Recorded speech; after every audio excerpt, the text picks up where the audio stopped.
శ్రీకరమై శుభకరమై ప్రభవించిన తొలి కిరణం, అణువు మొదలు బ్రహ్మాండం తానై నిండిన తరుణం. అఖిల లోకాలకు అతడే దైవం, నిఖిల రూపాలకు అతడే జీవం. నమో నమో శ్రీ సూర్య నారాయణ, నిత్యవేద ప్రణవనాద పారాయణ.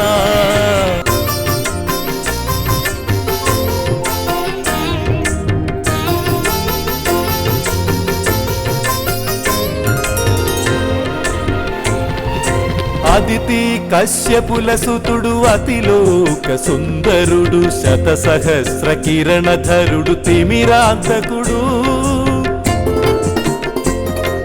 సుజ్ఞాన దివాకరుడు సకల తమోహరుడు, ఆదిత్యుడు గ్రహాధిపుడు చైతన్యకారకుడు. కాలస్వరూపుడు శ్రీ సూర్య భగవానుడు,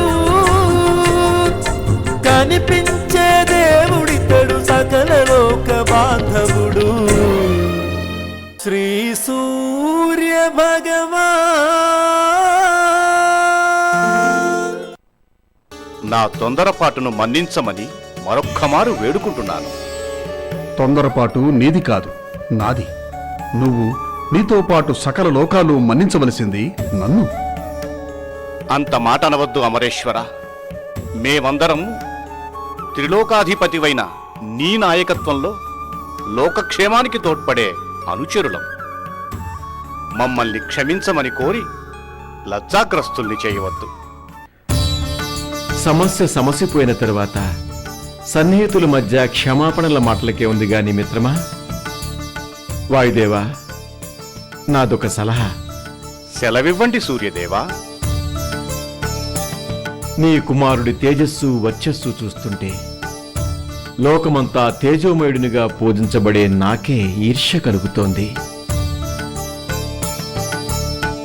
అలాంటి అనిర్వచనీయమైన అలౌకికమైన అనుబంధాలకు కారణం పుత్రోత్సాహంతో పొంగిపోతున్న నా ఈ మిత్రుడి కంటే ఆ బిడ్డ నుదుటి వ్రాతను స్వయంగా లిఖించిన సృష్టికర్త చతుర్ముఖ బ్రహ్మ మరింత విస్పష్టంగా వివరించగలరు. అవునా పితామహ? ఈ బాలుడు సామాన్యుడు కాడు, కారణజన్ముడు. ఇతని వలన కావలసిన దేవకార్యాలు చాలా ఉన్నాయి. శ్రీమన్నారాయణుడి శ్రీరామావతారంలో ఈ బాలుడు స్వామికి అమూల్యమైన సహకారం అందిస్తాడు. శిష్ట రక్షణ, దుష్ట శిక్షణలో స్వామికి నమ్మిన బంటుగా ఉండి సహాయం చేస్తాడు. భూభారాన్ని తగ్గించటంలో తోడ్పడతాడు. రామభక్తికి, స్వామి భక్తికి మారుపేరుగా నిలుస్తాడు.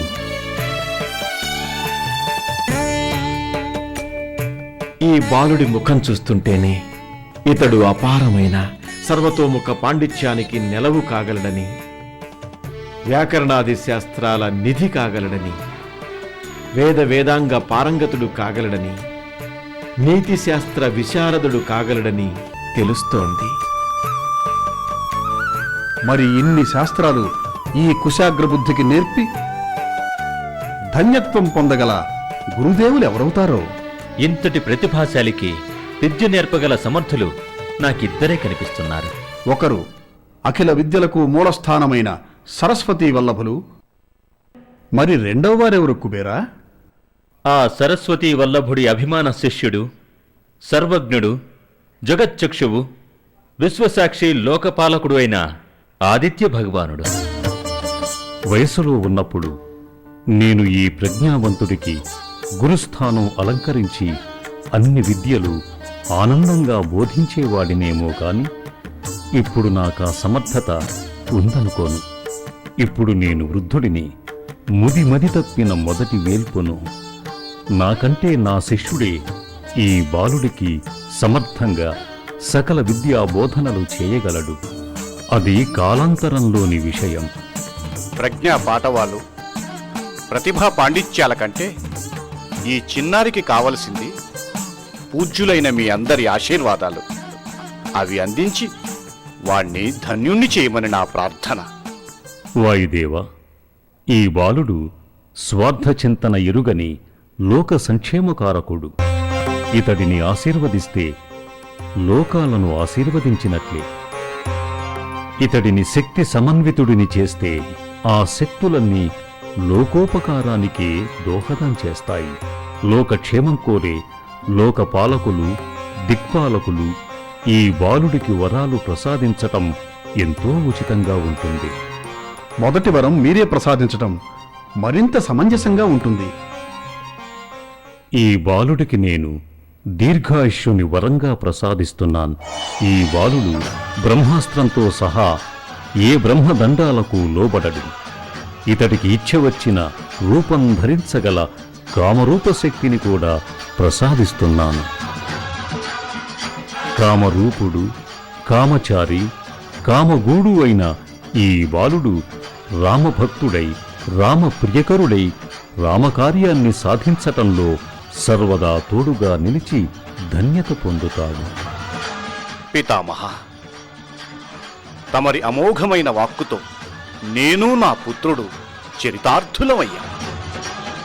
ఇక ఇక్కడ ఉపస్థితులైన దిక్పాలకులందరినీ కూడా ఈ బాలుడిని ఆశీర్వదించమని కోరుతున్నాను. చిరంజీవ, దివ్య తేజస్సుతో విరజిల్లుతున్నావు. ఇటు మా వాయవ్య దిక్పాలకుడికి, అటు అంజనాదేవి కేసరి దంపతులకు చిరస్థాయి అయిన యశస్సు సంపాదించి పెట్టగల సమర్థుడివి. వాయుదేవ, నీ కుమారుడికి నేనివ్వబోతున్న వరమేమిటో తెలుసా? స్వామి, మీ ఆశీర్వాదమే మాకు 10,000. అది 1000 వరాల పెట్టు.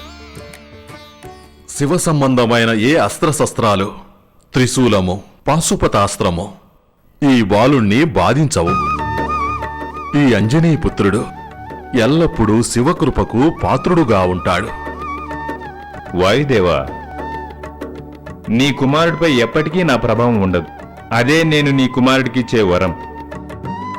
దిక్పాలకులారా, ధన్యులం.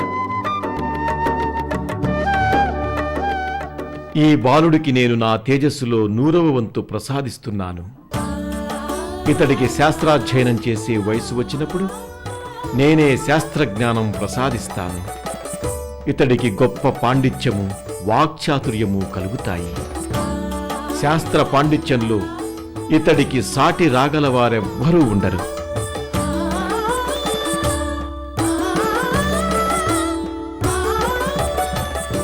ఆవేశంలో ఈ బాలుడిని వజ్రాయుధంతో దండించి బాధించిన వాడిని కనుక ఇతడి యోగక్షేమాల పట్ల నేను ప్రత్యేక బాధ్యత వహిస్తాను. పశ్చిమ దిక్పాలక వరుణదేవ, మీరు ఈ బాలుడిని ఆశీర్వదించండి. అవశ్యము. నేను వరుణపాశధారి. నీటి వల్ల ఈ బాలునికి ఎప్పుడూ ఏ హాని కలగబోదని నేను వరం ప్రసాదిస్తున్నాను. ఉత్తర దిక్పాలకులు కుబేరుల మాటేమిటి? అపూర్వమైన మహిమాన్వితమైన గదను తగిన సమయంలో నేను హనుమకు కానుకగా ఇస్తాను. దానిని ధరించిన వారికి యుద్ధములో అపజయము కలగనే కలగదు. వాయుదేవ, నీ వరప్రసాదంగా అవతరించిన ఈ హనుమంతుడికి సర్వదిక్పాలకులు, సమస్త దేవతాగణాల మనఃపూర్వకమైన ఆశీస్సులు లభించాయి. అద్భుతమైన వరాలు లభించాయి. ఇక ఈ నీ కుమారుడు తనను పూజించిన వారి కొంగు బంగారంగా, భక్తవత్సలుడుగా ప్రసిద్ధి పొందుతాడు.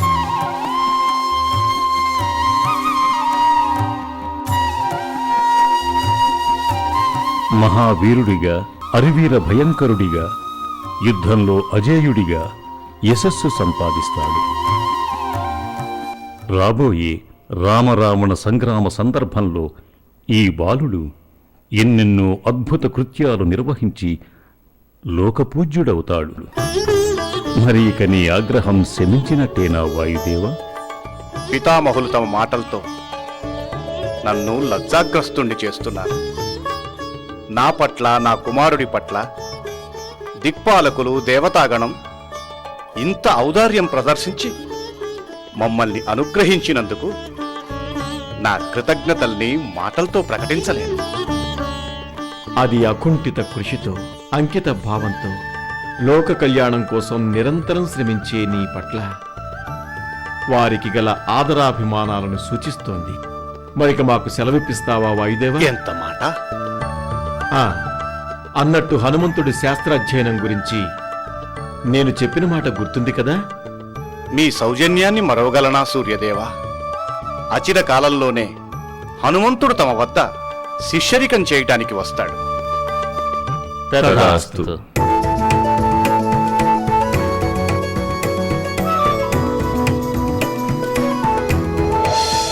అలా వాయుదేవుడు దేవతల వరప్రసాదం పొందిన బాల హనుమంతుణ్ణి అంజనాదేవికి అప్పగించి వెళ్ళాడు.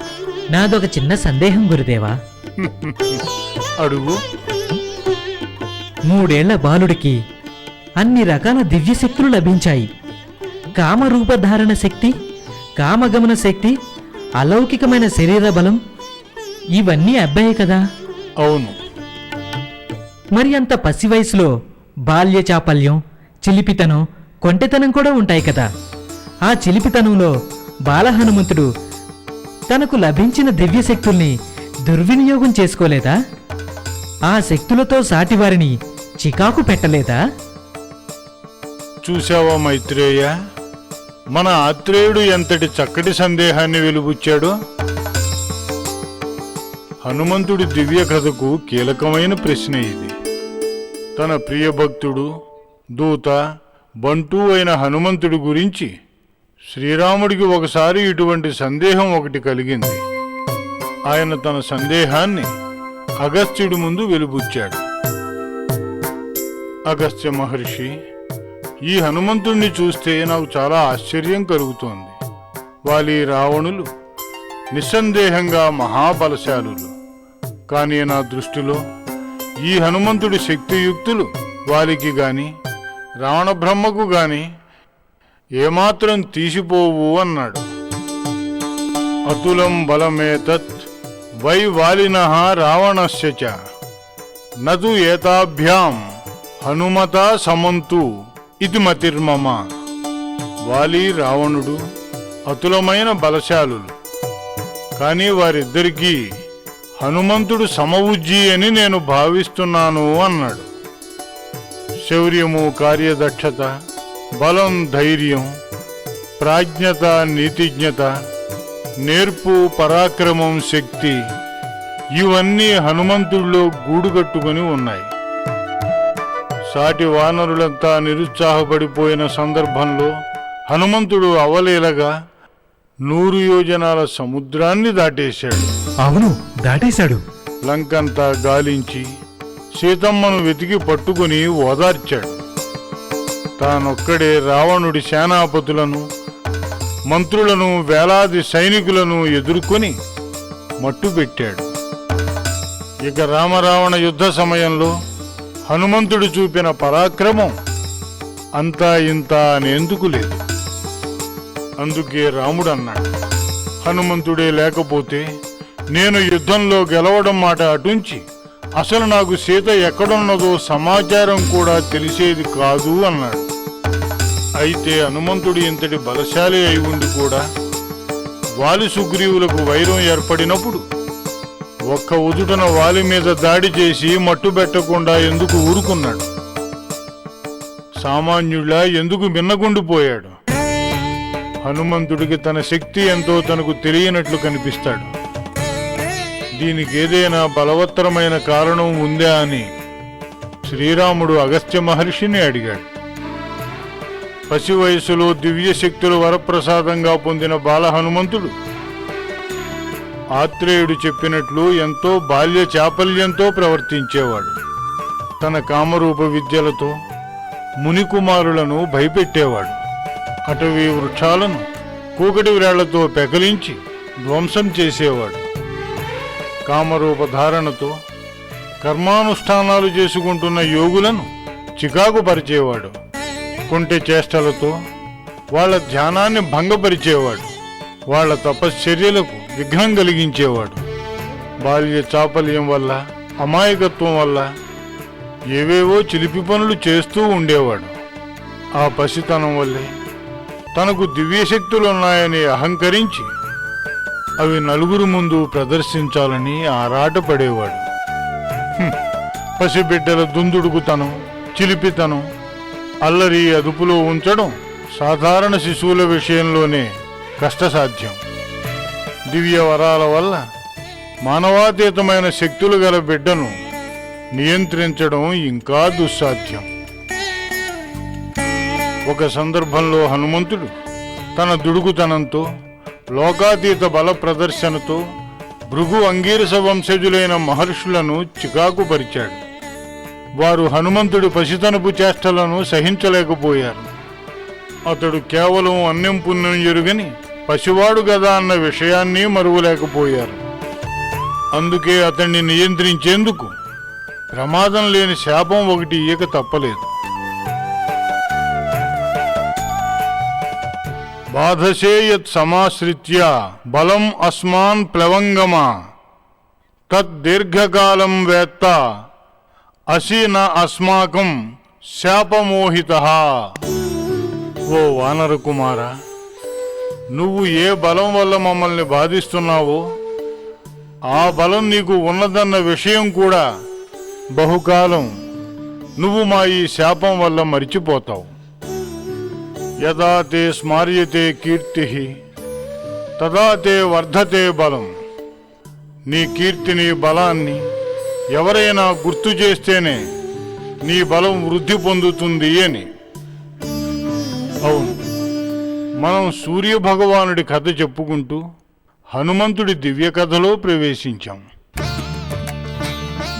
హనుమంతుడికి సూర్యదేవుడు ఆచార్యుడిగా ఉండి వేద వేదాంగాలు శాస్త్రాలు నేర్పుతానన్న వాగ్దానం నెరవేర్చుకున్నాడా గురుదేవా? ఇప్పుడు ఆ కథే చెప్పుకోబోతున్నాం. హనుమంతుడికి శాస్త్ర అధ్యయనానికి తగిన వయసు వచ్చిన తరువాత ఒకరోజు వాయుదేవుడే స్వయంగా వచ్చి హనుమంతుడిని సూర్యనారాయణుడి దగ్గరికి తీసుకువెళ్ళాడు. సూర్యదేవులకు నమస్కారం.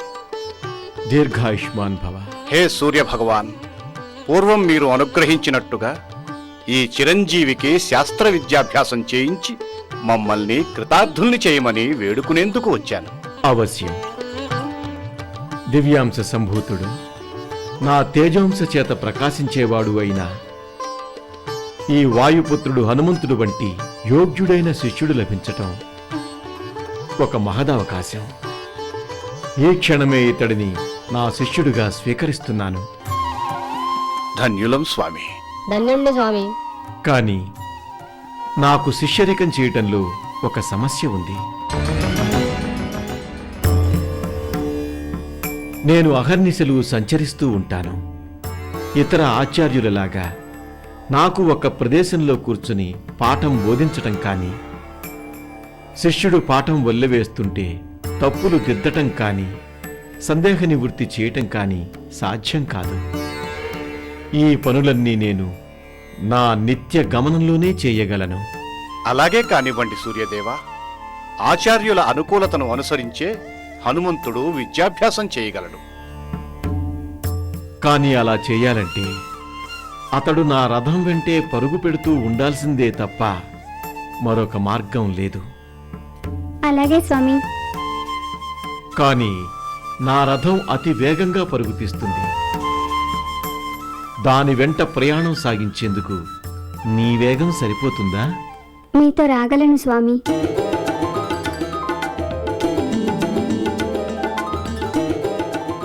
సందేహించకండి సూర్యభగవాన్. ఈ వాయుపుత్రుడు తన శక్తి తనకే తెలియక సంకోచిస్తున్నాడు. కానీ ఇతడు మీకు సమానమైన వేగంతో ఆకాశ మార్గాన ప్రయాణం చేయగలడు.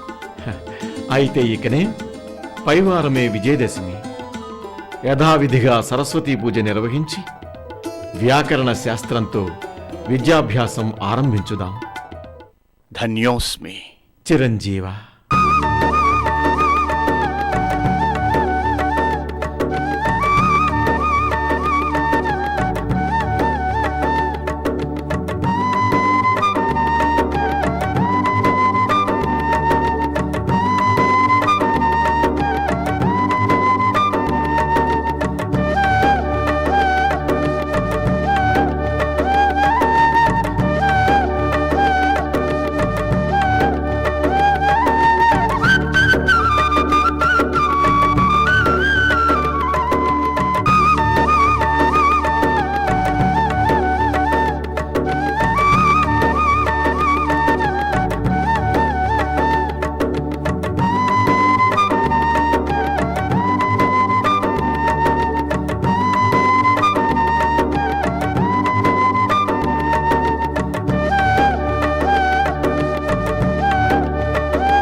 వాయుదేవా, నేటికి 12 సంవత్సరాల క్రితం నువ్వు నాకు నీ పుత్రుడిని శాస్త్ర విద్యాబోధ కోసం అప్పగించావు.